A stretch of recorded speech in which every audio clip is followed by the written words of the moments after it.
Okay, the sun's going down, so I'm gonna try to make this quick so you can still see me in the daylight. But I'm about to move with my sister 5 hours from home, and I'm 20, and it's like my first adult move. Like, I haven't lived at home since I was like 18, but I went to college, and there you have a roommate, and you have a community, and you have a different setup. And then I went to YWAM, which, again, community setup. And this move, it's like, okay, we're doing this. Like, we have a great, like, a little apartment set up. Can't wait to show you guys, but it's scary, and it's sad, and it feels hard, and like, it feels really hard. And my mom today just left. She's going somewhere for a month on vacation with my little brothers, and I should be moving up there today, but like, there's no time dependency on when I go.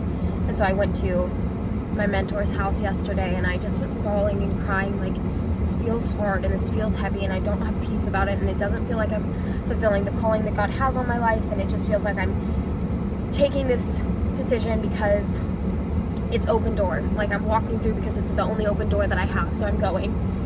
But I need time to pray and truly hear from the Lord and spend time with Him and be willing to do whatever He asks, even if it's not what I want. So I'm gonna go out and spend time at their ranch where they're not staying at, but just to be able to pray and cultivate. And this is always the space that I go to when I'm going through hard things. Like, in high school, I lived with them for a while, and just different seasons of my life. When my dad left us, like, they took us in. Like, they're just like the most beautiful, God-fearing people that I know. Like, they're just great. And so they opened up their home to me, and they said, come stay, like they do. And I'm really excited to just get to spend time with the Lord a couple days. I'm gonna turn off all social media and put my phone on silence for a couple of days, and just really probably fast. I don't know. Am I supposed to say that? I don't know. But I have a couple books that I'm planning on reading. How to Stop Worrying and Start Living. I just saw this on my mom's shelf, and so I was like, okay, let's read that one. I brought 2 different Bibles. I brought my art supplies. Like, I just need a place where I can cultivate time with the Lord that's separate from my house and separate from distractions and separate from different things, because this is hard and it's sad, and I've cried more tears over this than I've cried over a lot of things, and that's how you know.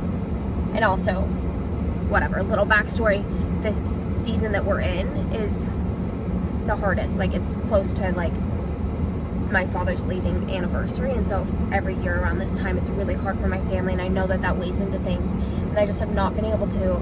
I just miss the Lord, and I need to spend time with Him, and I know that sometimes you have to leave your environment to do that.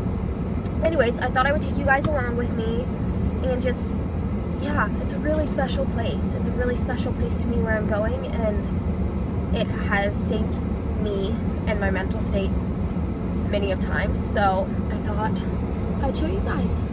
Okay, it's been a couple days since I talked to you guys. Today is Saturday, and I think I took the video in the car on Monday night. I got here Monday night, yeah. I don't know, I'm like, where do I even begin? It's just like, it's my safe space. And every time I'm here, it's like their life is really slow, and like, you never feel rushed, and you never feel overly stressed, and I don't know how to explain it, but like, I feel like I'm always searching for my next adventure, my next thing, what I'm gonna do next, like how it's gonna make me feel. And I grew up with a family that's like, we moved all the time. Throughout my childhood, we moved all the time.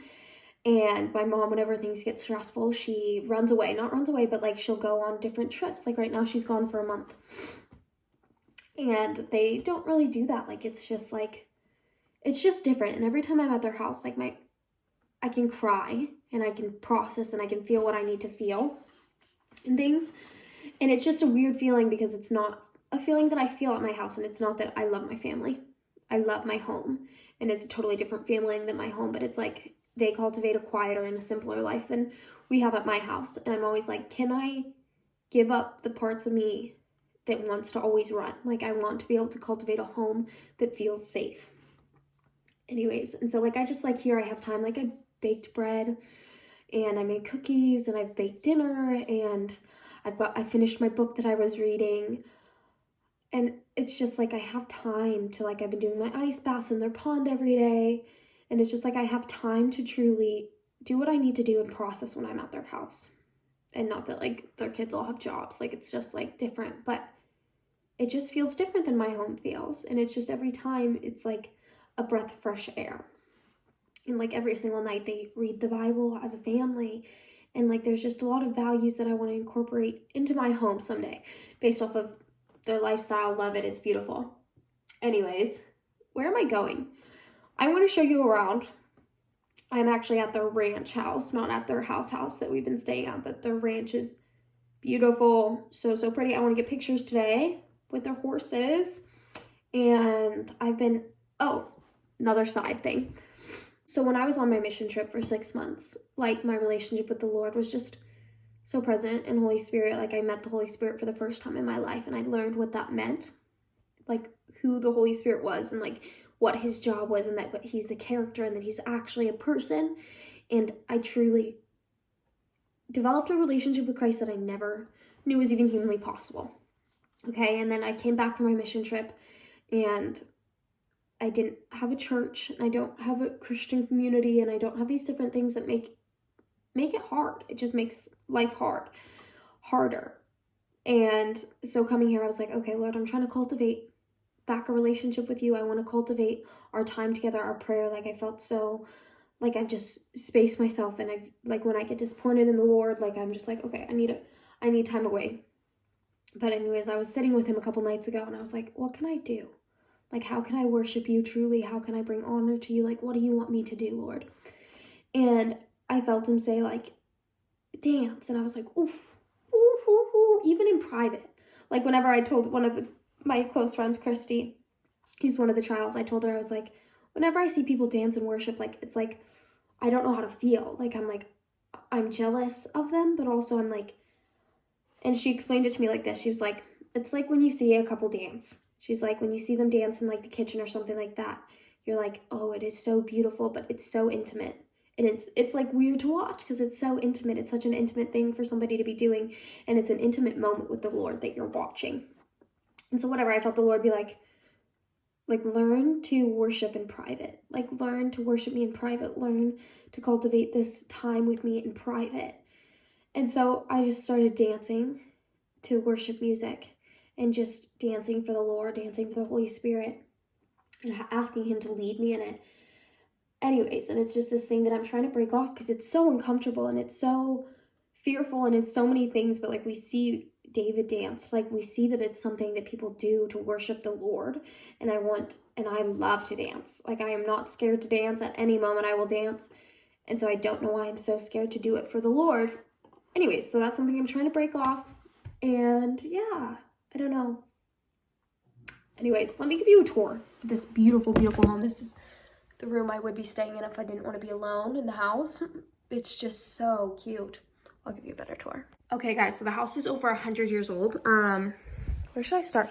So this is the room that I was just getting ready in. It's just, oh, look at the wallpaper. Like, look at these cute details. It has a chimney. Okay, guys, this is the bathroom.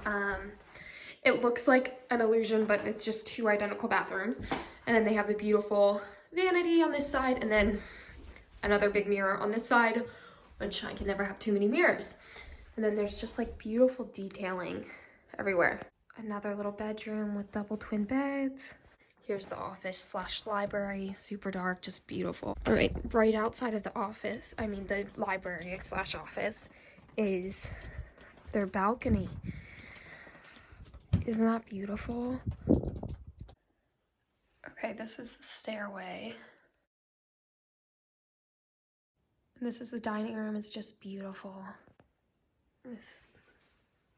Okay, here's the house. Look how beautiful it is. There's the barn, and here's the horses. Hi, guys. Hi.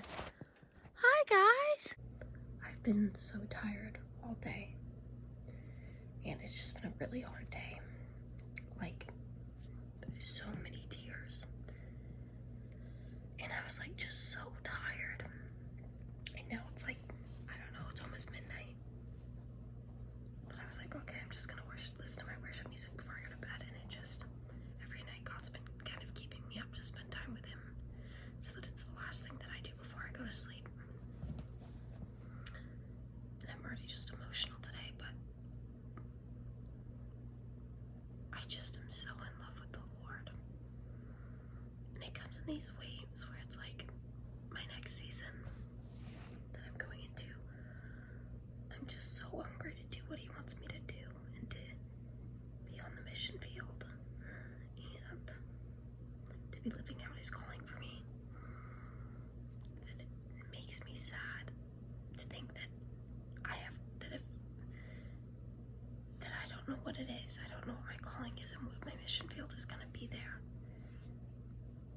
Anyway, I need to read my Bible, but I'm hoping that I'm finished with the New Testament within the week. But we'll see. I'm officially in Roseburg. Moved in. So we're here, and we've been here now a couple of, like, almost a month now we've been here. I think a little over a month. And so for so long I was so stressed and so anxious about like moving here and like what that meant for my relationship with my sister and what that meant for my relationship with the Lord and so many things, and what that meant for getting a job and what that meant for literally every aspect of my life, of where I was like, you are answering every single thing that I asked for on my vision board. Everything that I asked for this year, you are providing everything, and yet I do not want to go. Like, every prayer has been answered for me to go, and yet no part of me wants to go, Lord. I don't want to go. And so, hindsight's 2020, as it always is.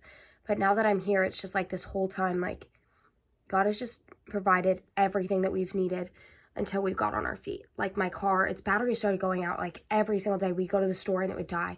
Everything, it was just like going out. And before I even prayed, before I even asked the Lord to like do something about it, my aunt calls me and she's like, hey, so your uncle's gonna pay for you to get a new battery.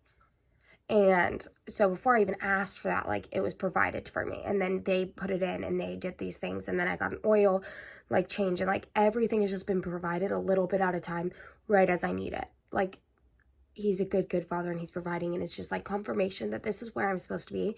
And it's been way easier than I expected it to be. Also, the weather helps. It's finally getting sunny outside. It's becoming spring. That's helping an insane amount.